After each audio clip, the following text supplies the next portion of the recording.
মাস এই যে সুন্দর একটা ভাগ হয়েছে, জানি যে জীবন ভরে পেটে থাকে 10 মাস। এই ভাগটা 10 মাস পেটের জন্য আপনি ভাগ করলেন কোন দলিলে? কোন দলিলে? এটা তো কোরআন শরীফ থেকে বলবেন। ও আহলে কোরআন, তুমি বার ভাগ করো। যদি ইনসাফি ভাগ করি, ন্যায় নীতির ভাগ, সমান হারে ভাগ করি, ইনসাফি বন্টন, ইনসাফি বন্টন, পেটেও থাকবে 15 মাস, দুধও খাবে, সমান ভাগ, ইনসাফি বন্টন করলে। আমি কোরআন পড়ি তো কোরআন দিয়ে বুদ্ধি দিয়ে, আমার বুদ্ধি দিয়ে কোরআন বুঝবো। তাহলে পেটে 15 মাস, কেটা কয়দিন থাকছেন? 8 মাস, 9 মাস, 10 মাসের পরে একদিন বেশি হয়ে গেলে 14 পাল্লা পরীক্ষা করিয়ে তারপরে ডাক্তারে কইছে যে বাঙ্গিছে, বিসি বড় হয়ে গেছে, সিংকাটি বাই দিতে হবে, অপারেশন করতে হবে, সিজার করে বের করে। কথা কোন ঠিক না? 15 মাস পর্যন্ত অপেক্ষা কয় মহিলারে দিয়ে করাইছেন জিন্দেগিতে? কোন আছে এরকম? তাহলে এইটা ইনসাফি বন্টন না। সমান ভাগ করবেন, এটা ইনসাফি বন্টন ছিল, কিন্তু তাতে মেলে না, বাস্তবতার সাথে মিল খায় না। তাহলে কি করা যায়? এবার আমি ভাগ করব কিভাবে? এখন ইমামে আবু হানিফা রহমাতুল্লাহ আলাইহি উনি বলেন 2টা মিলে 30 মাস। বুঝেন? 2টা মিলে 30 মাস। ইমাম শাফি রহমাতুল্লাহ আলাইহি বলেন 2টা মিলে 30 মাস না, প্রত্যেক একটার জন্য 30 মাস, 2.5 বছর। আগে ইমাম শাফি রহমাতুল্লাহ আলাইহি আউযু বিল্লাহি মিনাশ শাইতানির রাজীম বিসমিল্লাহির রহমানির রহিম ফাসআলু আহলায যিকরি ইন কুনতুম লা তা'লামুন وعن إرباض بن سارية رضي الله تعالى عنه أنه قال رسول الله صلى الله عليه وسلم من يعش منكم فسيرى اختلافا كثيرا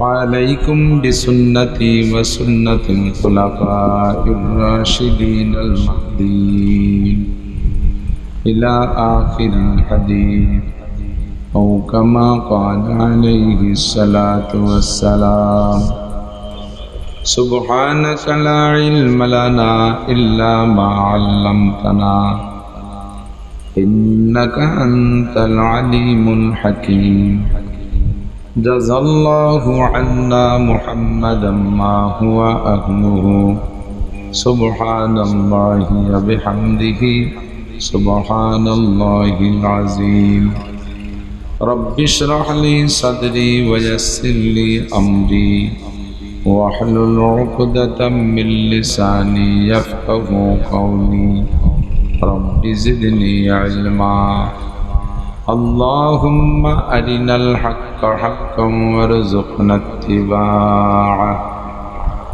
وأرنا الباطل باطلا وارزقنا اجتنابه সকলে বলি আমিন। মোহাব্বতের সাথে নবী আলাইহিস সালাতু ওয়াস সালামের শানে একবার দুরূদ ইব্রাহিমি পড়ে নিই, আল্লাহর রহমত 10 গুণ বেড়ে যাবে।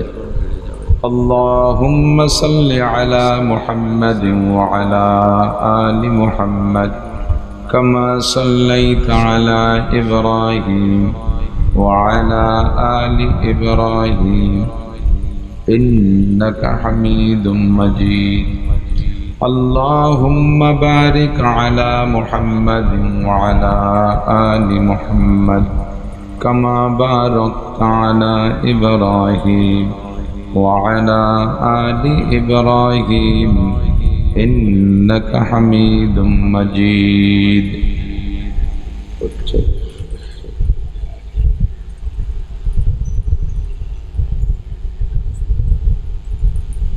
ইসলাহুল উম্মাহ উলামা পরিষদের পক্ষ থেকে আয়োজিত আজকের এই ইসলাহি মাহফিল, অধ্যকার মাহফিলের সম্মানিত সভাপতি, মাহফিল পরিচালনা কমিটির সকল সদস্যবৃন্দ, আহলে হক উলামায়ে কেরাম, মাগরিবের পর থেকে এ পর্যন্ত বয়ান করেছেন হযরতে উলামায়ে কেরাম।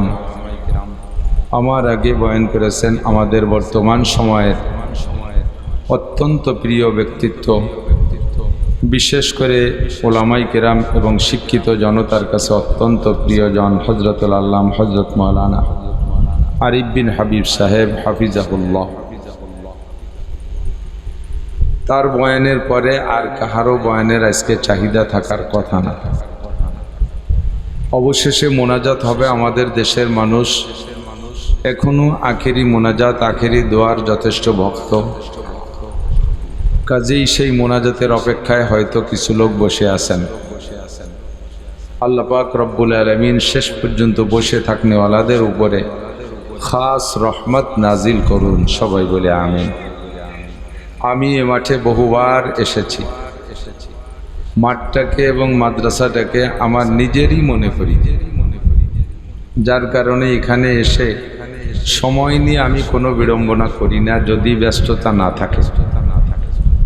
অন্যত্র মাহফিল থাকলে সেদিন সময়টাকে ঠিক রাখার চেষ্টা করি, যে সময় বলি ওই সময়ই নেওয়ার চেষ্টা করি।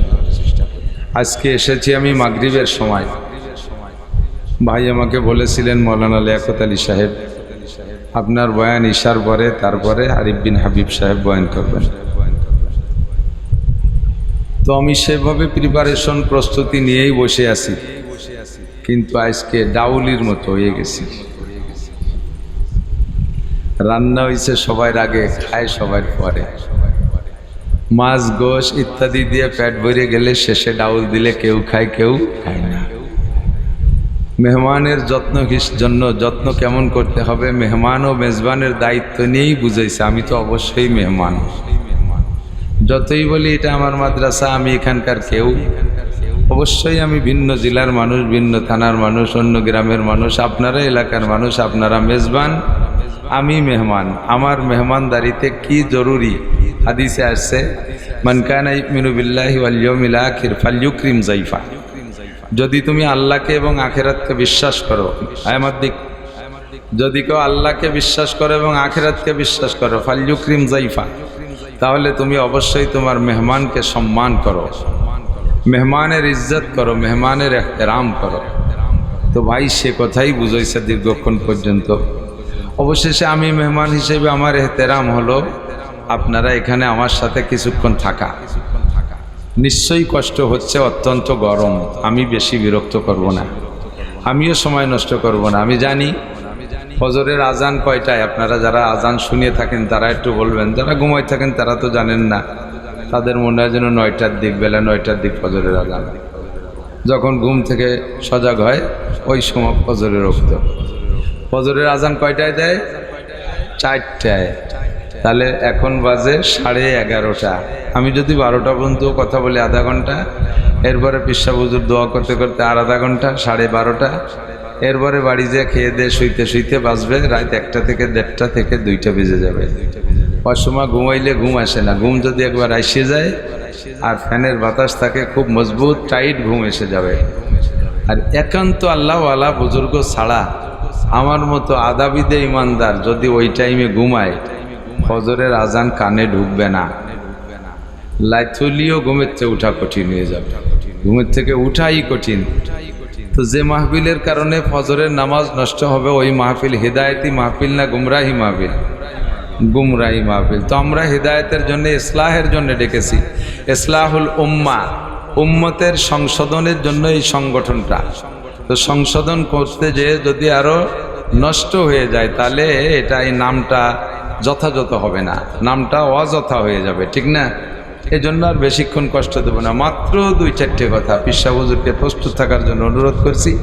ছেড়ে দেওয়ার সাথে সাথে যেন হুজুর এসে দোয়াটা করে দেন, আমরা সেই অপেক্ষায় আছি। অল্প 2-1টা কথা আমার দিক তাকাই। নবী আলাইহিস সালাতু ওয়াস সালাম হযরত ইরবাজ ইবনে সারিয়া রাদিয়াল্লাহু তাআলা আনহু থেকে হাদিসটার আলোচনার শেষে আমি আয়াতটার তরজমা মিলানোর চেষ্টা করব। খুব লক্ষ্য করার জন্য অনুরোধ করছি। খুব হযরত ইরবাজ ইবনে সারিয়া রাদিয়াল্লাহু তাআলা আনহু বলতেছেন, একবার আমরা হুজুর আলাইহিস সালাতু ওয়াস সালামের সামনে ছিলাম, হুজুর বয়ান করলেন। তো হুজুরের বিগত বয়ানও শুনেছি। আজকের বয়ানটা এমন ছিল কেমন যেন একটা বিদায়ী ভাষণ, একটা বিদায়ী ভাষণ। বিদায় হজের ভাষণটাও যেমন ছিল, আজকের বয়ানটা ওরকম লাগতেছে বিদায়ী ভাষণের মতো।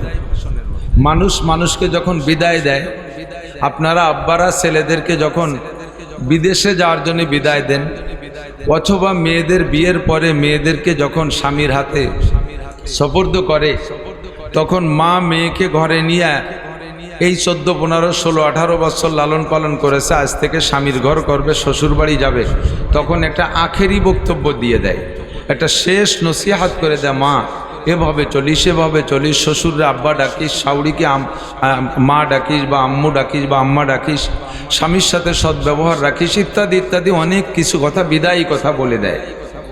তো এমনই হুজুর আজকে বয়ান করলেন যেন সাহাবী বলতেছেন, হযরত ইরবাজ ইবনে সারিয়া সহ উপস্থিত সাহাবায়ে কেরাম বলতেছেন যে আজকের বক্তব্যটা যেন একটা বিদায়ী ভাষণের মতো মনে হচ্ছে, হুজুর মনে হয় বেশিক্ষণ থাকবেন না। এ কথাটা এরকম বোঝা যায়, মানুষ যখন মারা যায়, এদিক তাকান, তখন মুরব্বীরা বিশেষ করে আব্বা দাদারা যখন মারা যায়, তখন মরার কিছুদিন আগের থেকে দেখবেন এমন এমন কিছু কথা কয় যা বিগত জীবনে কয় নাই। এ কথাগুলো ধরে রাখার মতো একটা স্থায়ী নসিহাত। তো মারা যাওয়ার পরে তারপরে মুজাকারায় বসে, নিজেরা গবেষণা মুজাকারায় বসে, আলোচনা মজলিসে বসে বলে, আমি তো বুঝতাম, মাঝে মাঝে টের পেতাম আব্বা এইরকম পাকা পাকা কথা বুড়োকালে কয় কে, এই কথাগুলো কেন বলে, এই কথাগুলো কেন বলে, এগুলো বলা বলি হয় না পরে, তাতে আমার মনে ধরতো যে উনি মনে হয় বেশি দিন টিকবে না। তো সাহাবী বলতেছেন আজকের হুজুরের বক্তব্য শুনে আমাদেরও মনে হচ্ছে, মনে হয় হুজুরের সময় শেষের দিকে চলে আসছে, আমাদেরকে বিদায়ী বক্তব্য বলতেছে। জরাফাত মিনহাল উয়ুন ওয়া আজিলাত মিনহাল কুলুব, হুজুরের আজকের বক্তব্যে প্রত্যেকের লোম শিউরে উঠতেছে, অন্তর কেঁপে উঠতেছে, আর চোখ থেকে পানি বেয়ে বেয়ে পড়তেছে, সকলে কাঁদতেছিলাম আমরা। ইতিমধ্যে হুজুরের বক্তব্যের ভিতরে একটা উল্লেখযোগ্য বক্তব্য আপনাদেরকে শোনাই। সাহাবী ইরবাজ ইবনে সারিয়া বলতেছেন, সেইটা হলো হুজুর বলতেছেন, সাতারাউনা মাই ইয়াইশ মিনকুম, তোমাদের মধ্যে যারা আমার পরে বেঁচে থাকবে, মিনকুম বাদি, কোন রিওয়ায়াতে বাদি আছে, কোন রিওয়ায়াতে বাদি শব্দ আসে নাই, মাই ইয়াইশ মিনকুম বাদি সাতারাউনা ইখতিলাফান কাসীরা, আমি দুনিয়ার থেকে চলে যাওয়ার পরে, আমি থাকা অবস্থায় না, আমি থাকা অবস্থায় যত মতানৈক্য আসবে সমস্ত মতানৈক্যের নিরসন আমিই করে দেব, কারণ আমার কাছে দৈনন্দিন নতুন নতুন ওহী আসে, যে কোনো সমস্যা যেখানে ঘটে ওটা আমার কাছে আল্লাহ তাআলা আগেই জানায় দেয়, আর আমি সে অনুযায়ী তার ফয়সালা সমাধান তৈরি করে রাখি। তো কাজে আমার উপস্থিতিতেই মতানৈক্য যতই হোক না কেন এগুলো লাস্টিং করবে না, কিন্তু আমি চলে যাওয়ার পরে তোমরা সাতারাউনা বাদি ইখতিলাফান কাসীরা, আমি চলে যাওয়ার পরে প্রচুর মতানৈক্য দেখবে, প্রচুর মতানৈক্য দেখবে, আমার উম্মতের মধ্যে থেকেই মতানৈক্য। হুজুর বলতে গিয়ে অন্য হাদিস দিয়ে বলেন যে বনি ইসরাইল, হযরত মূসা আলাইহিস সালাতু ওয়াস সালামের উম্মতকে বলা হয় বনি ইসরাইল। বনি ইসরাইলের ভিতরে মতানৈক্যের কারণে দল হয়েছিল 72টা। কত? বনি ইসরাইলের ভিতরে মতানৈক্যের কারণে, শরিয়াতের বিধিবিধান নিয়ে মতানৈক্যের কারণে বনি ইসরাইল কাফেরের দল না, স্বয়ং মুসলমানদের ভিতরে দল হয়েছিল 72টা। আর আমার উম্মতের ভিতরে এই মতানৈক্যের কারণে, আমার উম্মতের এই মতানৈক্য, হিন্দু বৌদ্ধ খ্রিস্টান ও মুসলমানদের মতানৈক্য আমরা হিসাব করব না, আমার উম্মতের এই যারা কলেমা পড়া উম্মত, এদের মধ্যে মতানৈক্য হইয়া এই উম্মতের দল হবে 73টা, 73টা দল হবে। সাতারাউনা বাদি ইখতিলাফান কাসীরা, প্রচুর মতানৈক্য দেখবে, আর মতানৈক্যের ভিত্তিতে দল হবে 73টা। সাহাবায়ে কিরাম বললেন, হুজুর এই 73টা দলের ভিতরে কারা হক? হুজুর বললেন, যারাই যখন স্টেজে যাবে তারাই তখন বলবে যে আমরা হক দল আর অন্য সব বাতিল। কথা বলেন ঠিক কি ঠিক না? এখনো আমাদের মধ্যে যে যে দল আর যে যে মত নিয়ে আসতেছে, আর প্রত্যেকেই ওই কিছু না কিছু লোক সেই দলের সাথে ভিড়তেছে, আর কুল্লু হিজবিন বিমা লাদাইহিম ফারিহুন, যে যে মত নিয়ে আসতেছে, দল নিয়ে আসতেছে, সে তার দলের উপরে, মতের উপরে বড় সন্তুষ্ট। চোখের সামনে দেখেন, চোখের সামনে দেখেন, আমরা একই সাথে তবলিগ করেছি। তবলিগের সাথে আছেন না ভিতরে? তবলিগ ভালো লাগে কার কার? একটু হাত দেখাবেন মোহাব্বতের সাথে। জান আর না জান, তবলিগি কাজটা ভালো লাগে তো? মাশাআল্লাহ। সারা বাংলাদেশে ময়দানে, তো মাঠে ওয়াজের ময়দানে তবলিগের তশকিল আমরা কয়েকজনই করছি আলহামদুলিল্লাহ। প্রচুর আলোচনা করতাম, তবলিগির আলোচনা এই ওয়াজের মাঠে। আমি হাজার হাজার মানুষ এই মাঠ থেকে তশকিলও করছি। আর এখন তবলিগির কথা বলতেই গেলে বাধা লেগে যায়।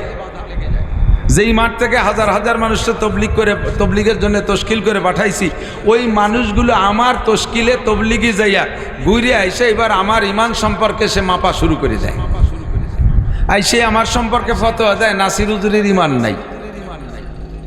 আমার বয়ান এসে তবলিগের তশকিল হইয়া তবলিগ করে আইসা ফার্স্টেই অ্যাটাক করে আমারে। আমাদের এই তবলিগের সাথীদের ভিতরে দুইটা দল, উভয় দলের ভিতরে উলামায়ে কিরাম আছে। একটা দলের ভিতরে আলেম উলামা বেশি, আর একটা দলের ভিতরে আলেম উলামা কম। তো যে দলের ভিতরেই যারা থাকুক না কেন, আলেম নেই সাথে, তারপরও তারা তাদের দলকে হক বলে জানে। উলামায়ে কিরাম যেই দলের সাথে প্রচুর হাজার হাজার লক্ষ লক্ষ উলামায়ে কিরাম, এই দলটাকে তারা বাতিল বলে মনে করে। আছে না নাই কথা বলে? এদের সম্পর্কে তারা সমালোচনা করে, এতটুক বিবেচনার ভিতরে আনে না। আমি তবলিগ চিনেছি আলেমদের মাধ্যমে, তবলিগের কার্যক্রম শুরু হয়েছে উলামায়ে কিরামের মাধ্যমে। হযরত মাওলানা ইলিয়াস সাহেব রহমাতুল্লাহ আলাইহি আলেম, কোনো ডাক্তার, ইঞ্জিনিয়ার, কোনো মাস্টার, প্রফেসর, কোনো পুলিশ রিটায়ার্ড, আর্মি রিটায়ার্ড, এরা তবলিগি কার্যক্রম আবিষ্কার করে নাই, এরে করেছে উলামায়ে কিরামরাই। ইলিয়াস রহমাতুল্লাহ আলাইহি, জাকারিয়া রহমাতুল্লাহ আলাইহি, ইউসুফ সাহেব রহমাতুল্লাহ আলাইহি, সারা বিশ্বের উলামায়ে কিরামরা তবলিগ নিয়ে আসে। দারুল উলুম দেওবন্দের উলামায়ে কিরাম, সাহারানপুর, কানপুরের উলামায়ে কিরাম, হাটাজারি, পটিয়া, বাবুনগর, জিরি, নাজিরাট, লালবাগ, ফরিদাবাদ, মালিবাগ, যাত্রাবাড়ি সহ বাংলাদেশ, ভারত উপমহাদেশের সমস্ত উলামায়ে কিরাম তবলিগ নিয়ে আসে। তবলিগের সমস্ত কার্যক্রম আবিষ্কার করেছে উলামায়ে কিরাম। কাজে আলেমরা যেদিকে আছে ওই দলটাই হক হবে, এতটুক ন্যূনতম বোধ তার আসে না। সে যে দলের সাথে মিলে আছে ওই দল সম্পর্কে তার আকীদা যে আমাদের দলের লিডার যিনি, উনি যদি জাহান্নামে যায় আমরা তার সাথে জাহান্নামে যাব, তবুও মৌলবীর সাথে যাব না। বলনেওয়ালা শুনছেন কি শুনেন নাই কথা বলেন? আমি নিজ কানে শুনেছি, আমি তাদেরকে নিয়ে বসছি। তারা বলতে এ পর্যন্ত বলে, সাদ সাহেব যদি দোজখে যায় তার সাথে আমরা দোজখে যাব। কিন্তু একবারও তাদের মুখে আমি বলতে শুনি নাই সাদ সাহেব যদি ভেস্তে যায় তার সাথে ভেস্তে যাব।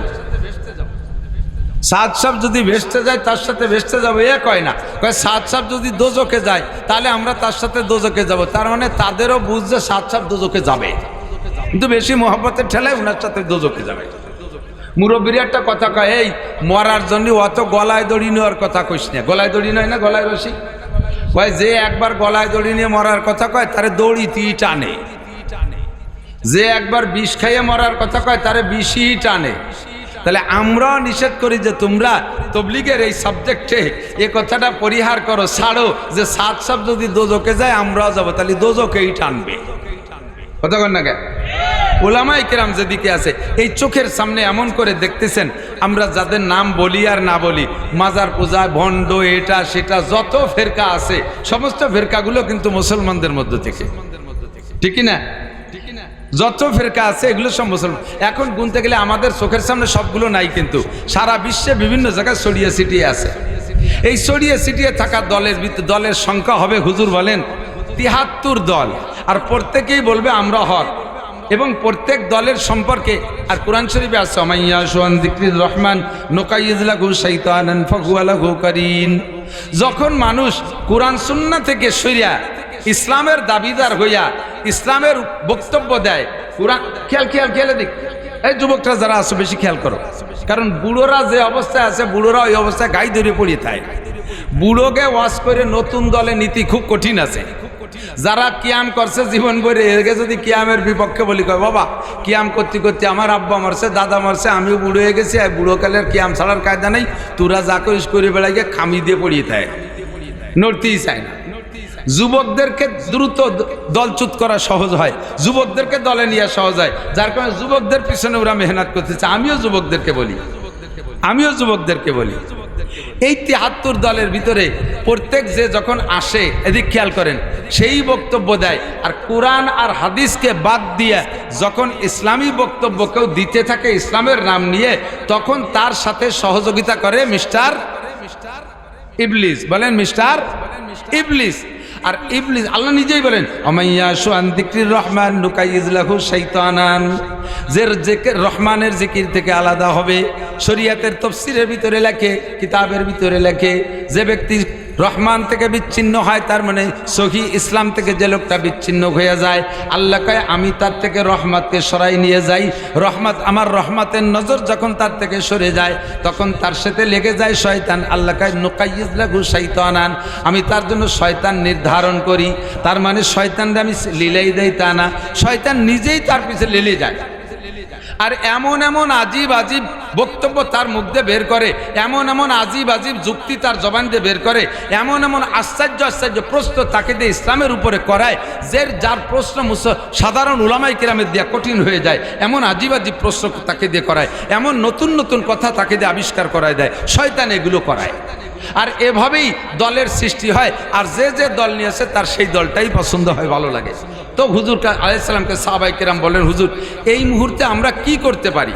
যে সময় বহু দল আসবে, তবলিগের ভিতরে ৩-৪ দল, মাদ্রাসার মধ্যে ৩-৪ দল, তারপরে হাদিসওয়ালাদের মধ্যে 3-4 দল, কুরআনওয়ালাদের মধ্যে 3-4 দল, বিভিন্ন দল আসবে। এই দলের ভিতরে যখন ৭৩ দল হবে, আমরা তখন কি করতে পারি? হুজুর বলেন, ফাআলাইকুম বিসুন্নতি ওয়া সুন্নাতিল খুলাফাইর রাশিদিনিল মাহদিয়িন। তখন তোমরা তোমাদের যোগ্যতারে কাজে লাগাবা। আমার সুন্নত যেটা, এদিক আমার সুন্নত যেটা, এই সুন্নত ধরো, এবং আমার সুন্নত যেখানে যে থেমে গেছে, এরপরে শরিয়াতের আরও দরকার আমি নেই, তখন আমার শরিয়াতের ইসলামের ভিতরে শরিয়াতের বিধিবিধান তৈরি করার জন্য আমি একটা দলকে অনুমতি দিয়ে গেলাম, তারা সমকালীন প্রয়োজন হিসেবে শরিয়াতের বিধিবিধান তৈরি করবে। তারা হলো আমার খুলাফায়ে রাশেদিন, আমার সাথে থাকা সহচর যে সমস্ত সাহাবায়ে কেরাম আছে, আমার অনুপস্থিতিতে তারা যে কথা বলবে ওই কথা তোমরা মেনে নিবা। তাহলে সাহাবায়ে কিরামদের কথা মানার কথা বলছেন কে? নবী নিজে। ধরে বলেন কে বলছেন? কথা কি বোঝা যাচ্ছে? কথা বুঝতে পারতেছেন? নবী কি বললেন?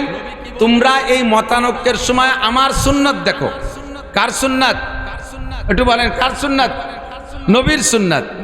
এরপরে হুজুর বললেন, ওয়া খুলাফায়ে রাশিদিন আল মাহদিয়িন, আমার খুলাফায়ে রাশিদিন যারা হিদায়াত প্রাপ্ত সাহাবায়ে কেরাম, এদের সুন্নাত তোমরা অনুসরণ করো, এদের সুন্নাত অনুসরণ করো। তাহলে নবীর সুন্নাত মানাও যেমন জরুরি, নবীর সুন্নাত মানাও যেমন আমাদের উপরে জরুরি, ওই রকম নবী যাদের কথা মানতে বলছে তাদের শরিয়াত মানা আমাদের উপরে জরুরি, ঠিক কি না? এবার নবীর এই কথাগুলো মানব, নবীর সুন্নত এবং নবীর সাহাবায়ে কিরামদের অনুসরণ করার কথা নবী বললেন। এই কথা মানব কার কথায়? এ ব্যাপারে আল্লাহ পাকের অর্ডার আছে। এ ব্যাপারে কার অর্ডার? আল্লাহ পাক বলেন, মা তাকুমুর রাসূলু ফাখুযুহু ওয়া মা নাহাকুম আনহু ফান্তাহু। আমার রাসূল তোমাদের যাকে যেটা যেভাবে করতে বলে সে সেইটা করো। হুকুম কার? হুকুম কার? নবীর কথা মানার জন্য হুকুম হলো আল্লাহ, ঠিক না? আল্লাহ পাক বলেন, কুলাতিউল্লাহ ওয়া আতিউর রাসূল ওয়া উলিল আমরি মিনকুম। হে নবী, তুমি উম্মতকে বলে দাও আল্লাহর হুকুম মানো, আল্লাহর হুকুম মানো, নবীর হুকুম মানো, আতিউল্লাহ ওয়া আতিউর রাসূল ওয়া উলিল আমরি মিনকুম। এবং তোমাদের সমকালীন যারা থাকবে, পরবর্তীতে নবী থাকবে না, খুলাফায়ে রাশিদিন থাকবে না, এই সময় যদি নতুন কোনো মাসআলা জরুরি হয়, ওই মাসআলাগুলো কার কাছ থেকে শুনবে? তখন তোমাদের ভিতরে উলিল আমরি মিনকুম, তোমাদের মধ্যে সর্বোচ্চ এলমি জ্ঞানী যারা, তাদের কাছ থেকে তোমরা শরিয়াত শুনবা। যার তার কাছে নৈদ্য সৈদ্য লেখাবা জানে না, বলা জানে না, জিন্দেগিতে কোরআন শরীফ শুদ্ধ করে পড়তে পারে না, বোমা মারলেও ব্যাটের ভিতরে তো একটা আলিফ বেরোয় না, সে শুদ্ধ করে কোরআন শরীফ পড়তে পারে না, একটু অনুবাদ করা দেখে, একটু অনুবাদ দেখে নিজেকে দিয়ে একটা দল খাড়া করে, নিজে একটা মত প্রকাশ করে, আর তার সাথে মানুষকে জোড়ানোর চেষ্টা করে। বুঝে নেবা, উলামায়ে কেরামের দল বাদ দিয়ে ইসলামের নাম নিয়ে যে জামানায় যেই দলটা মাথা উঁচু করে দাঁড়ায়, ওই দলটাই ভ্রান্ত দল, ওই দলটাই ধোঁকাবাজ দল। কথা বলেন ঠিক কি ঠিক না? ও দোস্ত, আমরা এদেশে এখনো নামাজ পড়ি আলেমদের পিছনে না? নামাজ পড়ি কার পিছনে? আলেমের পিছনে। যে আলেমের কিরাত শুদ্ধ আছে তার পিছনে নামাজ পড়ি। মাসালা মাসাইল জানতে গেলে আমি সাধারণ পাবলিকের কাছে যাই না, সাধারণ পাবলিকের কাছে যাই না, যাই আমি আলেমদের কাছে। দুঃখ লাগে, বড় পরিতাপের বিষয় হলো বর্তমানে যেই সমস্ত ফিতনাগুলো আসতেছে, তার মধ্যে 1 নম্বর ফিতনা বহুদিন ধরে চলে আসতেছে। 1 নম্বর ফিতনা আহলে হাদিস ফিতনা। আহলে হাদিস নামে একটা দল বের হয়েছে, এরা সহিহ হাদিস, তাদের মতের খিলাফ হওয়ার কারণে সহিহ হাদিসগুলোকে তারা জাল জয়ীব বলে ধাব্বা লাগাইয়া মিথ্যা অপবাদ দিয়ে উম্মতকে সুন্নতের থেকে দূরে সরাই দিচ্ছে। আহলে হাদিস ফিতনা, এদের মোকাবেলা করে সারতে পারতেছি না। ইতিমধ্যে আরেকটা ফিতনা নতুন এসে দাঁড়াইছে, তার নাম হিজবুত তাওহীদ। কথা বলেন, হিজবুত তাওহীদ। এর বর্তমান লিডার বাংলাদেশের নাম তার সেলিম পাঙ্কু। কি নাম? খালি সেলিম না, ওকে হযরত মাওলানা, ওকে বীরে কামেল, ওকে আল্লামা, ওকে মুহাদ্দিস, ওকে শাইখুল হাদিস। ও যেহেতু এইগুলো এই সমস্ত পদের অধিকারী না, এ যোগ্যতা তার নাই। ওদিকে ইসলামের দাওয়াত দিচ্ছে, মানুষকে ধোঁকা দিচ্ছে, ওদিকে বয়সও তার সাইজ মতো না, কাজেই তার নামে একটা উপাধি দিয়া, যার নাম সেলিম পাঙ্কু। এই সেলিম পাঙ্কু নতুন শরিয়াত নিয়ে আমাদের সামনে পেশ করতেছে। একসাথে নারী আর পুরুষ দাঁড়াইয়া, নারী পুরুষ একই সাথে, একটা পুরুষ একটা মহিলা, একটা পুরুষ একটা মহিলা, এভাবে মিলে মিলে দাঁড়াইয়া এক কাতারে দাঁড়াই নামাজ পড়বে। আপনারা এ ব্যাপারে কি একমত? আপনারাই ফতোয়া দেন, এটা কি জায়েজ হতে পারে? জায়েজ কথা বলেন। নামাজের ভিতরে একজন অপরিচিত মহিলা পাশে দাঁড়াইলে, আরে নিজের স্ত্রীও যদি আপনার সাথে জামাতে নামাজ পড়তে চায়, তাহলে আপনার কাতারে দাঁড়াইতে পারবে না। আপনার মা, মেয়ে, স্ত্রী, বোন, এরাও যদি আপনার সাথে কোনো নামাজে জামাতে পড়তে চায়, অনুমতি আছে জামাতে নামাজ পড়ার, তবে সে সময় এই নারীদের কাতারটা হবে পিছনে, আপনার চোখের আড়ালে, চোখের নজরের বাহিরে হবে, চোখের আড়ালে তারা দাঁড়াবে, পিছনে দাঁড়াবে। আর সেখানে একজন পুরুষ একজন মহিলা একসাথে মিলে জুড়ে নামাজ পড়তেছে। আর নামাজের গতি কি? ইমাম সাহেব রুকুতে, মুসল্লি সিজদায়। ইমাম সাহেব সিজদায়, মুসল্লি দাঁড়ানো আছে, একটা রুকুতে, একটা দাঁড়ানো, একটা খাড়ানো, একটা শোয়া, একটা বসা, এই একটা হজবরল সৃষ্টি করে দিয়েছে। এরও দলে মুসলমান যাইতেছে, যাচ্ছে কি যাচ্ছে না? হাজার হাজার মুসলমান এই হিজবুত তাওহীদের পক্ষে। আমি শেষমেশ বলবো একটা কথা, এদিক তাকান, এদিক তাকান। জিন্দেগি বইরে নামাজ পড়ছে আহলে হাদিস ভাই, বর্তমানে নিউ আহলে হাদিস। আগে নামাজ পড়ছে আমাদের তরিকায়। চট করে দেখি যে বুকির পর ছানা বাঁধতে মসজিদে দাঁড়ায় আমিন, মানে বুঝতে চাই যে আমি নামাজ পড়ি, এখন নামাজ শুরু করছি, তোমরা মনে রেখো, তোমরা আমার চিনে রেখো, আমি নামাজ শুরু করছি। আমিনটা জোরে শুনোই দিয়ে সবার কাছে পরিচিতি লাভ করছে। এই লোকটারে জিজ্ঞেস করবেন, তুমি নামাজ ছাড়লে কেন? তুমি এই হানাফি মাযহাবের নামাজ পড়তে এটা ছেড়ে দিয়ে নতুন নামাজ ধরলে কেন? তখন সে বলবে যে হানাফি মাযহাবের হুজুরদের এই দলিলে নামাজ হয় না, উন্ডা ভুল পড়ে। হাদিসে বুকের পর ছানা বান্ধার কথা আছে, উন্ডা নাবির নিচে বান্ধে। হাদিসের অভয়াদান আছে, উন্ডা করে না। হাদিসে আমিন জোরে আছে, উন্ডা বলে না। হাদিসে ইমামের পিছনে সূরা ফাতিহা আছে, উন্ডা পড়ে না। কাজেই আমার ওই নামাজ পছন্দ হয় না, হাদিসে যে নামাজ আছে আমি সেই নামাজ পড়ি। তাহলে এদিক তাকান, আমার প্রশ্নের জবাব দেন। যদি এই লোকটা আগের নামাজ ছেড়ে দেয়, তাহলে প্রমাণ কি সে আগে যে নামাজ পড়ছে ওই নামাজ হয় না, ওই নামাজ ভুল, নাকি বলেন? ওই নামাজ ভুল বলেই সে ছেড়ে দিছে, তাই তো? এবার সেই ভুল নামাজ পড়ায় কে? মসজিদের ইমাম সাহেব, হানাফি মাযহাবের ইমাম সাহেব, সেই নামাজই পড়ায়, ঠিক না? এবার সেই লোক যাইয়ে সেই ইমামের পিছনে নামাজ পড়ে, তার কায়দায় বুকির পর ছানা বাঁধে, তার কায়দায় আমিন বলে, কিন্তু ইক্তেদা করছে কার পিছনে? হানাফি ইমামের পিছনে। কোন ইমাম? যে ইমামের নামাজ হয় না বলে, ভুল বলে, সেই ওই ইমামের নামাজের পদ্ধতি বাদ দিয়ে নিজে আলাদা পদ্ধতিতে পড়তেছে। তাহলে ইমামের নামাজ যদি না হয়, সেই না হওয়া নামাজের পিছনে উনি ইক্তেদা করলে উনার নামাজ কি হবে?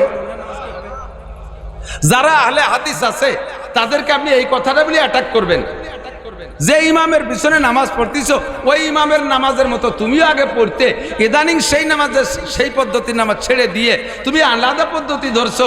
এই কথার পরই তো যে ইমামের নামাজ হয় না, ইমামের নামাজ ভুল। তাহলে ইমামের ভুল নামাজের পিছনে তুমি ইক্তেদা করলে ইমামের নামাজ না হলে কি মুসল্লি নামাজ হবে? যখনই আটকে যাবে তখন বলবে যার যার চিন্তা সেই করে, আমি সহিহ হাদিসের পর আমল করতেছি। কথা বলেন ঠিক কিনা? আর সে সেই আকীদার পরে সহি তরিকা মনে করে সে জমে আছে। ও দোস্ত, এইভাবে যত ফেরকায় বাতেলা আছে, আমি আরো বলি দু একটা।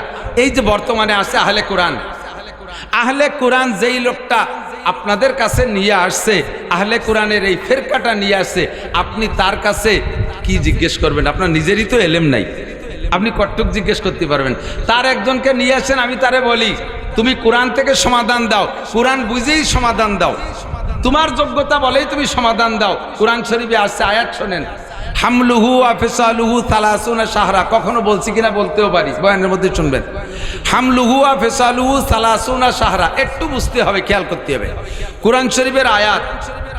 আপনি এই আহলে কোরআনের যেই লোকটা কোরআন ভক্ত, হাদিস শুনবে না, উলামায়ে কেরামের বয়ান শুনবে না, ইমাম আবু হানিফা, শাফি, আহমদ, মালিকের কথা শুনবে না, নিজেই কোরআন থেকে শরীয়তকে বের করে সে আমল করবে, ওই লোকটার কাছে আপনি এই আয়াতের তর্জমাটা এবং এর থেকে কি মাসালা বের হয়েছে একটু জিজ্ঞেস করেন।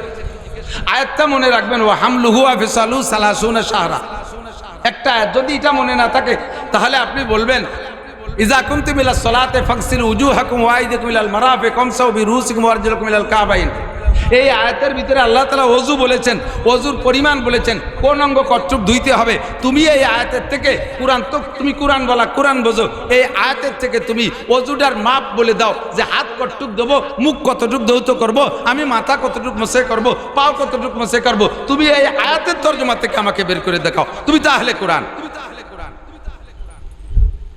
ইনশাআল্লাহ আপনাকে দুকা দিয়ে বুঝাই দিতে পারে, ডেকে নিয়ে আসবেন আমাদের কাছে। এই জন্য আমি বলি, আপনারা সাধারণ পাবলিক চলে গেছেন, বহু মানুষ যাদের জানার দরকার ছিল কথাগুলো, যাদের কাছে এই বিভিন্ন ফেরকায় বাতেলা আইসা নতুন দাওয়াত দেয়, আমার দিক, যাদের কাছে ফেরকায় বাতেলাগুলো নতুন দাওয়াত দেয় আর এত সুন্দর করে আপনাকে বোঝায় যে আপনি হেরে দুর্বল হয়ে যাচ্ছেন, তারটা খাইতে বাধ্য হচ্ছেন, আপনি এই মুহূর্তে দ্রুত সিদ্ধান্ত নেবেন যে বাবা আমারে বুঝোস না, আমারে বাদ দে। আমাদের এলাকায় মৌলানা লিয়াকত সাহেব, মৌলানা ইসমাতুল্লাহ কাসেমি সাহেব, মৌলানা মুফতি আব্দুল কাইম সাহেব, মৌলানা সাইফ মাহমুদ সাহেব, মুফতি আব্দুল গফ্ফার সাহেব, আমাদের এলাকার ইনরাই বক্তা মৌলানা নাসির সাহেব আমাদের সাথে থাকে। এই বড় বক্তা কয়জন রে তোর কথাগুলো বুঝোই দে, ওই কয়জন যদি তোর দলে চলে যায় তাহলে তোর আর এই মাঠে মাঠে খয়রাত করে বেড়ানো লাগবে না, ফেরিয়ে বেড়ানো লাগবে না। ওই কয়জনের সামনে লাখ লাখ মানুষ থাকে, ওরাই এক মাঠে বলে দিলি তোর বাংলাদেশ ফাতা হয়ে যাবে। এই কথাটা বলতে পারবেন না? আপনি এত তাড়াতাড়ি তার কথা কেন খান? আপনি কি মনে করেন যে আমরা উলামায়ে কেরাম এ নিয়ে ভাবি না? আপনি কি মনে করেন যে আমরা মাদ্রাসায় পড়ি, খালি আমরা মাদ্রাসায় পড়ি আর পড়াই খালি কোরআন শরীফ আর রিডিং পড়াই, এর ভিতরে আমরা ডুবই না? আমি আপনারা ছোট্ট করে শিখাই দিয়ে দিক তাকান, এই মতানৈক্য সে কিভাবে সারবে? ও হামলুহু ওয়া ফিসালু সালাসুনা শাহরা, যে আয়াতটা আমি পড়েছি ওইটার একটু আপনাকে আংশিক তর্জমা বলে দেই, তাহলে আপনি একটু ঝগড়া করতে পারবেন, আপনার একটু বুঝ হবে। এদিক তাকান, এই আয়াতের ভিতরে বলা হয়েছে, আমার দিক তর্জমা বোঝা যাচ্ছে তো? এদিক তাকান, লোক এলোমেলো ভাব দেখে আমি বারবার খালি ডাকতেছি, বেশিক্ষণ না, পিসা হুজুরকে স্টেজে নিয়ে আসেন। সবাই এখন বিরক্ত হয়ে গেছে, মাঠ খালি হয়ে গেছে। এ সময় আর আজকে আমাদের অস্ত্র বহু শুনছে, যে ওয়াজ শুনতে আসছে সে ওয়াজ সহ চলে গেছে মাঠ খালি। এখন আমার দিক, হামলুহু ওয়া ফিসালু সালাসুনা শাহরা, আয়াতের তরজমা শুনেন আগে। গর্ভধারণ করা এবং বাচ্চাকে দুধ থেকে বিচ্ছিন্ন করা। হামল মানে গর্ভধারণ, ফিসাল মানে বাচ্চাকে দুধ থেকে বিচ্ছিন্ন করা। কয়টা কথা, কয়টা মশালা? গর্ভধারণ করা, বাচ্চা গর্ভধারণ করা এবং বাচ্চাকে দুধ থেকে গর্ভের পরে, গর্ভ ডেলিভারির পরে দুধ থেকে বিচ্ছিন্ন করা। এই দুইটা মাসালা আল্লাহ আগে সুরকি হেডলাইন রাইখা, শিরোনাম রাইখা তার পরিমাণ বলে দিচ্ছেন সালাসুনা শাহরা, এক কথায়। খেয়াল করছেন? পরপর হামলুহু গর্ভধারণ করা, অফিসালুহু এবং দুধ থেকে বিচ্ছিন্ন করা, এরপরেই আসছে টাইম বলে দিচ্ছে সালাসুনা শাহরা, 30 মাস। কয় মাস? 30 মাস। আমার বক্তব্য শুনে থাকলে ইনশাল্লাহ তার মধ্যে দুই রকমই বয়ান করা আছে, কে কতটুকু মনে রাখছেন আমি জানি না। আজকে আমার এই কথার ভিতর থেকে কি বলছেন যে গর্ভধারণ করা এবং বাচ্চাকে দুধ থেকে বিচ্ছিন্ন করা, দুইটা কথার বলার পরে আল্লাহ একবারে টাইম বলে দিয়েছেন 30 মাস। 30 মাস মানে 2.5 বছর। 30 মাস মানে, এবার আপনারা ফতোয়া দেন, আহলে কোরআন আপনি ফতোয়া দেন, এই 30 মাস কি প্রত্যেকটা এক একটার জন্য যে গর্ভধারণও করবে 30 মাস আর দুধও খাবে 30 মাস এরকম, নাকি দুইটা মিলে 30 মাস? বোঝে নাই রে, একটু ক্লাসের মতো বুঝতে হবে বাবা।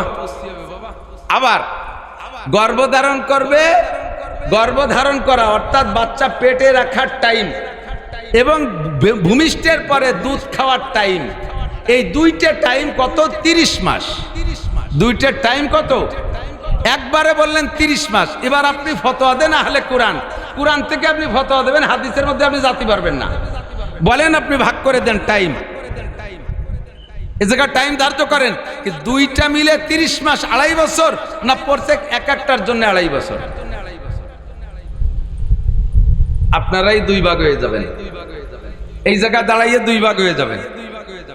একদল কয় দুইটা মিলে 30 মাস, আর এক দল কয় না প্রত্যেকটার জন্য 30 মাস 2.5 বছর। কয় যে না 2.5 বছর পেটেও 2.5 বছর, আবার দুধও খাবে 2.5 বছর, এটা তো সম্ভব না। 2.5 বছর দুধ খাইতে পারে, কিন্তু পেটে তো 2.5 বছর থাকা সম্ভব না। 9 মাসের পরে কয় মাস আর কয় মাস?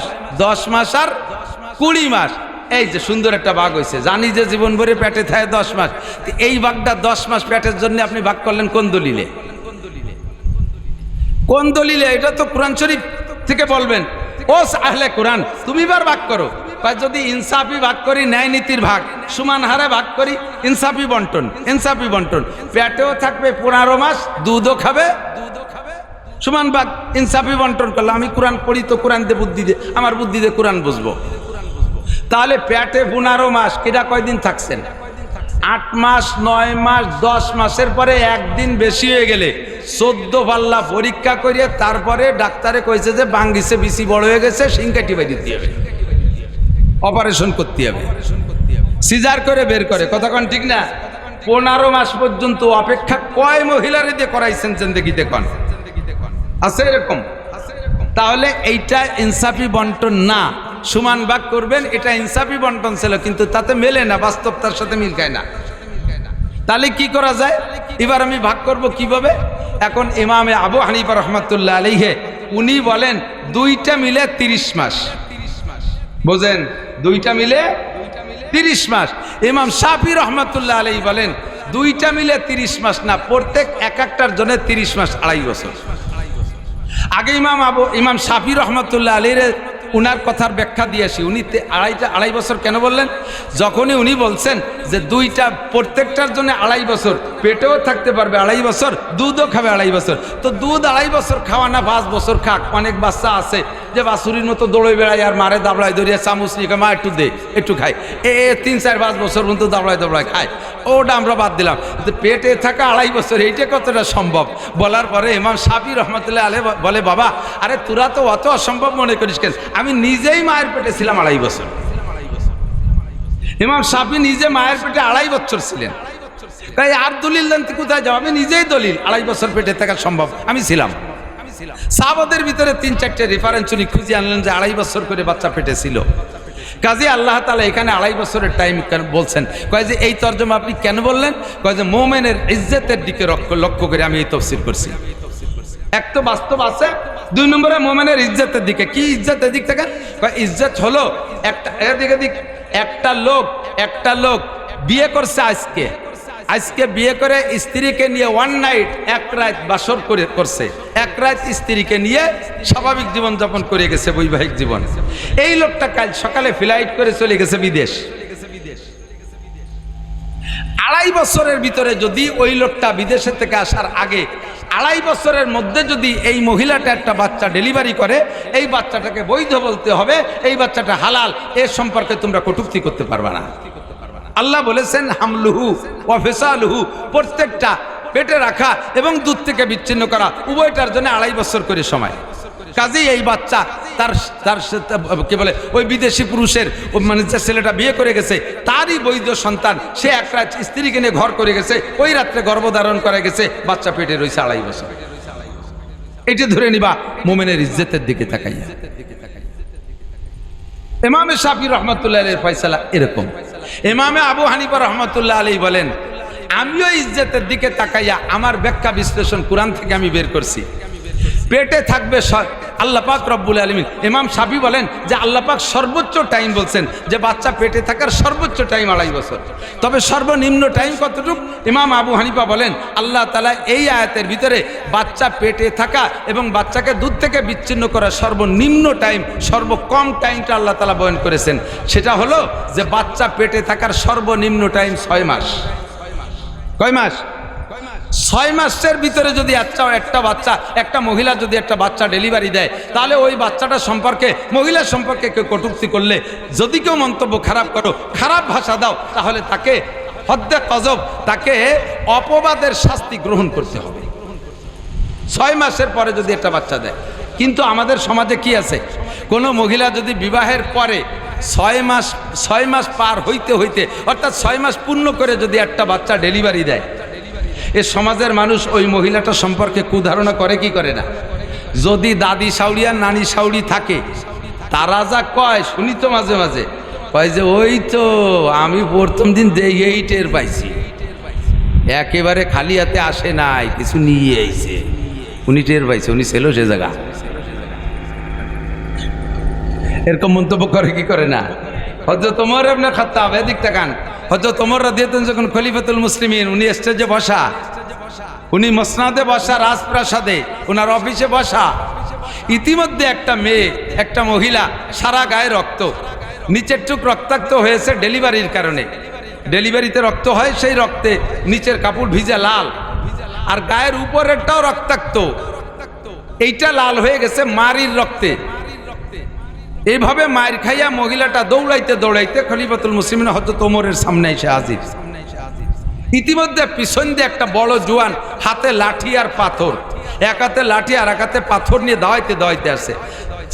হয়তো বাড়ির থেকে পিটাইছে, কিন্তু মাঝে এই টাইমে মহিলাটা বিচ্ছিন্ন হয়ে দৌড়ায় হযরত ওমরের সামনে আসছে।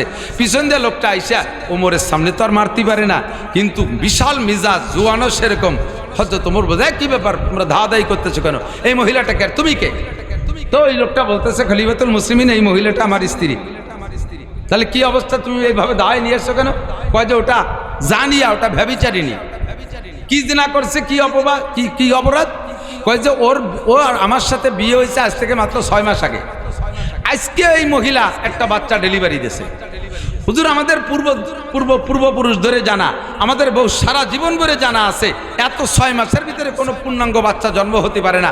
নিশ্চয়ই ওর বাপের বাড়ি থেকে আমার সাথে বিয়ের আগে কোথাও সে অন্যায় করিয়া, খারাপ মানে আচরণ করে, জিনা করে গর্ভধারণ করে আসছে। সেই গর্ভে জিনার বাচ্চা আজকে আমার বাড়ি ডেলিভারি দিয়েছে। ওইটা জানিয়া ওটা ভ্যাবিচারিনি, এই জন্য আমি পিটাইছি, বাকি দৌড়ে আসছে আপনার কাছে। আপনার কাছে মামলা থাকো, তার বিচার করেন।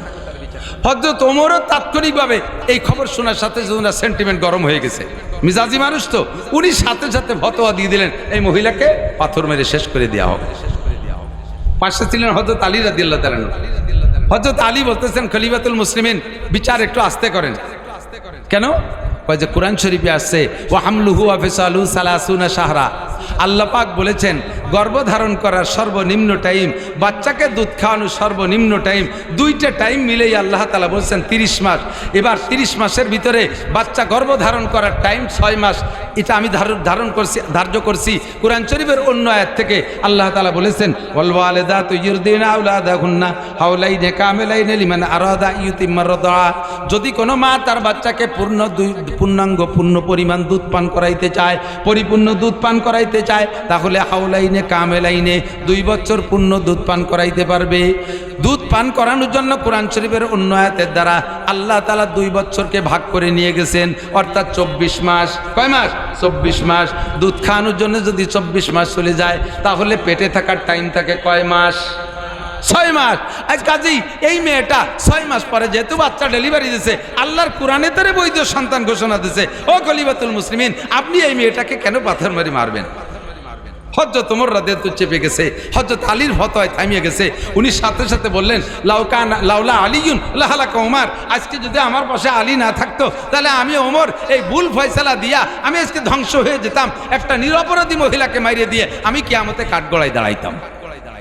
তো দোস্ত, হযরত ইমাম শাফি রাহমাতুল্লাহ আলাইহি উনি যে মাসালা বলেছেন, সে মাসালায় ওনার বুদ্ধিমতে সেটাও সহি। আবার হযরত আবু হানিফা রাহমাতুল্লাহ যেটা বলেছেন কোরআন থেকে, এটাও সহি। এবার তুমি আহলে কোরআন, জীবনে কোনোদিন কোরআন শরীফ শুদ্ধ করে পড়তে পারো না, তুমি কোরআন শরীফের ভিতরে ডুবাইয়া এই সমস্ত ক্রিটিক্যাল মাসালাগুলো কিভাবে তুমি বের করতে পারবে? আমার দিক তাকান, কোরআন শরীফে আসছে ওযুর মাসালা, যেটা আমি আয়াত পড়ছি, এটা বলে আমি শেষ করে দেব। ওযুর মাসালা, আপনি ওযুতে হাত ধোবেন কতটুক? ইজা কুমতুম ইলা সালাত ফাগসিলু উজুহাকুম। উসুলুস শাসির ভিতরে মাদ্রাসার ছাত্ররা যারা উসুলুস শাসি পড়ছে, তারা এ নিয়ে অনেক সুন্দর পড়াশোনা করে, নুরুল আনোয়ার আলারা পড়াশোনা করে। আমি আপনাদেরকে সাধারণ পাবলিকদেরকে একটু বলি, এদিক তাকান। কোরআন শরীফে আসছে, ইজা কুমতুম ইলা সালাত ফাগসিলু উজুহাকুম, তোমাদের মুখ ধোও। মুখ ধুতে হবে না? ওযু তো ফরজ। ফাগসিলু উজুহাকুম ওয়া আইদিয়াকুম, হাত ধোও। হাত ধোও কতটুক? ইলাল মারাফিক। এই কেনুকে বলা হয় মারাফেক, মিরফাক। মারাফেক পর্যন্ত ধোও। আমার দিক একটু বুঝতে হবে বাপ, একটু বুঝতে হবে। আপনারা আহলে কোরআন আল্লাহরা সে ধোঁকা দিয়া 3 ওয়াক্ত নামাজ পড়াইতে চায়, 3 ওয়াক্ত নামাজ পড়াইতে চায়। আয়াতের দলিল দেয় কি কইয়া? কি করে দলিল দেয়? তারা দলিল বলে ওয়াকিমিস সালাত তারাফাইন নাহার ওয়া যুলাফাম মিনাল লাইল, নামাজ পড়ো দিনের 2 ভাগে রাতের 1 অংশে, তাহলে 3 ওয়াক্ত হইছে। দিনের 2 অংশে রাতের কিছু অংশ, এতে নামাজ পড়ো, তাতে সব মিলে ওটা 3 ওয়াক্ত পাইছে নামাজ। অথচ হাদিসে আসছে আল্লাহ নবী নিজে বলেন, এই আয়াতের তাফসীর তরজমা নিজেই বলেন, আল্লাহ পাক বলেন তোমাদের উপরে নামাজ 5 ওয়াক্ত ফরজ করা হয়েছে। নামাজ কয় ওয়াক্ত? হুজুর বলেন 5 ওয়াক্ত, খামসু সালাওয়াতিন ইফতারাজাহুন্নাল্লাহ। হাদিসে ইমামতে জিবরাইলের মধ্যে আসছে, হুজুর বলেন আম্মা মানে জিবরাইল ইয়ামাইন, জিবরাইল আমার 2 দিন ইমামতি করে নামাজের শিক্ষা দিয়ে গেছে, এবং 2 দিনের ইমামতি 5 ওয়াক্ত নামাজের শিক্ষা দিয়েছে, ফজর জোহর আসর মাগরিব ইশা। আরে আহলে কোরআন আল্লাহ 3 ওয়াক্ত পায়, তুই তো কোরআনের কিচ্ছু বুঝিস না, কোরআনের কিছু বুঝিস না। আগে আয় উলামায়ে কিরামের কাছে বয়, তাদের কাছ থেকে পড়িয়া কোরআন শরীফ শেখ, তারপরে তুই আহলে কোরআনের দাবি কর। দেখবেন খুঁজে গোড়া এই আহলে কোরআনের আবিষ্কারক যে, আহলে কোরআনের মুরব্বী যে, সে নিশ্চয়ই আলেম না। কথা বলে নিশ্চয়ই আলেম না, সাধারণ একজন জেনারেল শিক্ষিত হবে, সে একা একা কোরআন শরীফ পড়ে অতটুকু বুঝিয়ে আমাদেরকে ধোঁকা দিচ্ছে। আল্লাহ তাআলা হেফাজত করুক। আমি এই কথাটা বলে একটু শেষ করে দিয়ে দিক থাকান। তোমরা হাত দাও কেনু পর্যন্ত, কেনু পর্যন্ত। এবার আমরা কেনু পর্যন্ত ধুতি যে কি বলি, 2 হাত দৌত করা, কেনু সহ 2 হাত 3 বার দৌত করা, কেনু সহ বলি না তো? কোরআনে আছে কেনু পর্যন্ত। এই পর্যন্ত বললে আমি সব এই পর্যন্তর ভিতরে কেনুরে ভিতরে নেব কেন? কেনু বাইরে থাক, মাঝখান হুবহু একটা দাগ দিয়ে রাখো সুতোই দিয়ে, এই সুতোই দিয়ে দাগ দিয়ে সুতোর ওই পাশ পর্যন্ত দেবো, আমি এদারে দেবো না। এই জায়গায় উলামায়ে কিরাম কেনুকে ভিতরে নেওয়ার জন্য বহুত ঘাটাঘাটি করছে, বহুত, এ নিয়ে মতানৈক্য অনেক। যে বলা হয় পর্যন্ত বলতে গেলে এই পর্যন্ত যাকে বলা হয়, ওই পর্যন্তটা সীমানাটা ভিতরে না বাহিরে? আপনার জমি এই পর্যন্ত, মাঝখানে আইল দেওয়া থাকে না, আইল, আপনার জমি আইল পর্যন্ত, তার মানে কি আলীর ওই পাশ পর্যন্ত? যদি আলীর ওই পাশ পর্যন্ত যাইয়া আপনি আইল কাটিয়ে আপনার পেঁয়াজের ক্ষেতের মধ্যে নিয়ে আসেন, ওই পাশে জমি এলাও বলবে আমার জমি আলীর ওই পাশ পর্যন্ত, 2 জন কুপাকুপি হবে কিনা? তাহলে এ জায়গা আইল পর্যন্ত যদি হলে আইল বাইরে থাকে, তাহলে এখানেও কেন পর্যন্ত হলে কেন বাইরে থাকতে হবে, কেন বাইরে থাকতে হবে। তো বলে একে গায়া আর মুগায়ার মাসালা দিয়ে উলামায়ে কিরাম বলে, গায়া মানে সীমানা, গায়া মানে যেই সীমানাটার নাম বলা হয়েছে ওকে বলে মুগায়া। তো এই সীমানার এপাশ ওপাশ, সীমানার যেই সীমানার নাম বলছে, ওই সীমানার এপাশ আর ওপাশ যদি একই জিনিস হয়, সীমানার এপাশ ওপাশ যদি একই জিনিস হয়, তাহলে ওই সীমানাটা এই পাশের ভিতরে, হুকুমের ভিতরে, এই পাশের ভিতরে চলে আসে। অর্থাৎ যে পাশটা ধৌত করতে বলা হয়েছে, যে পাশের হুকুম দিয়েছে ওই পাশের মধ্যে চলে আসে, ওই পাশের মধ্যে চলে আসে। এখন বোঝেন, একটু বুঝে নেন। আপনাকে রোজা রাখতে বলা হয়েছে দিনের শেষ পর্যন্ত, দিনের শেষ পর্যন্ত। এবার দিনের শেষ হয় বেলা ডুবা পর্যন্ত। বেলা ডুবার আগে আর বেলা ডুবার পরে, বেলা ডুবার আগে আর বেলা ডুবার পরে এক জিনিস না। বেলা ডুবার পরে রাত, আর বেলা ডুবার আগে দিন। কাজেই দুইটা এই সীমানার ও পাশে আর এ পাশে আলাদা জিনিস হওয়ার কারণে আপনার রোজাকে রাতের মধ্যে নিতে পারবেন না, দিন শেষ হওয়ার সাথে সাথে আপনাকে ইফতার করতে হবে। কথা কি বোঝা গেছে? এবার আপনাকে হাত ধুইতে বলছে মারাফেক পর্যন্ত। এই মারাফেকের এপাশ আর ওপাশ একই জিনিস, একই জিনিস হওয়ার কারণে এই মারাফেকের কেনুর এই উপরেরটাই ভিতরে ধোয়ার হুকুমের মধ্যে চলে আসবে। এই জাতীয় ব্যাখ্যা আপনাদের বললে এখন ভালো লাগতেছে না, বাকি এইরকম কোরআন থেকে বুঝে ঘাটিয়ে উলামায়ে কিরাম ডুবোই মাসালা বের করিয়া তারপরে আপনাদের সামনে প্লেটে দেশে। আর আমার আহলে কোরআন, আমার ভণ্ড পার্টি, এই কোরআনে আহলে কোরআনের নামে নব আবিষ্কৃত ভণ্ড পার্টি, এরা নতুন মাসালা কোরআন হাদিসের কিচ্ছু বোঝে না, আইসে আপনাদেরকে বিভ্রান্ত করার চেষ্টা করে। সংক্ষিপ্ত মাসালা আপনাদেরকে শিখাই দেয়, সেটা হলো যখনই কোনো নতুন দল আসবে আপনাদের কাছে, ওদেরকে উলামায়ে কিরামের কাছে পাঠিয়ে দেবেন। পারবেন তো ইনশাআল্লাহ? এ পর্যন্ত আপনাদের দায়িত্ব। আল্লাহ তাআলা আমাদের এই ফিতনার জামানায় সহি তরিকাটা বুঝে সেই অনুযায়ী আমল করার তৌফিক দান করে। সবাই বলে আমিন, সবাই বলে আমিন।